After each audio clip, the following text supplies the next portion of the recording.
My name is Armando, from the state of Puebla. Before I get to my story, I want you to know my position. I wasn't a believer at all. I always relied on science and discovery. However, the experience I'm about to tell you made me rethink that stance. Now I honestly believe there might be something beyond, after death. And I see the paranormal differently. A few years ago I had a road accident while my family and I were leaving on vacation. I only remember fragments of the rescue. I was the one most affected by the crash. I can recall people in what looked like firefighter uniforms cutting part of the car to get me out.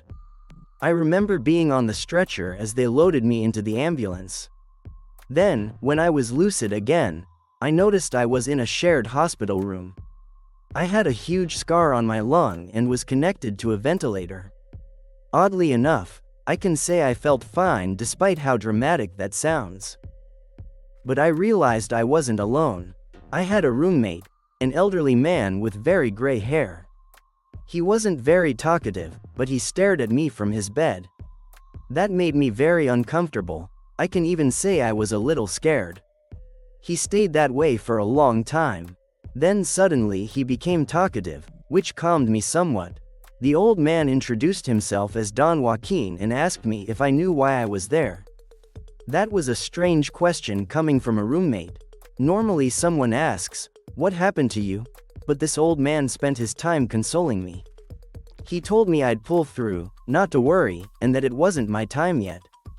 That was very creepy, but given the circumstances I couldn't do anything about that strange conversation. So I closed my eyes and tried to sleep. Apparently I managed to doze off, but a loud noise woke me up. I opened my eyes alarmed. It was the sound of my stretcher. They were taking me into surgery. That hit me hard in my already scrambled brain. They put the oxygen mask on me and asked me to count backwards from 100, and then I remember nothing more.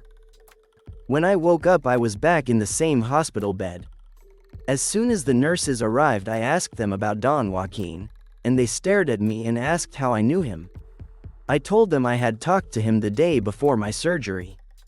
They touched my forehead to see if I was delirious and told me that was impossible, because I had only been operated on that day and Don Joaquín had died 2 days earlier. So I had been alone that whole night. I don't honestly expect you to believe me, but I know what I lived through that time in that hospital, and it was completely real.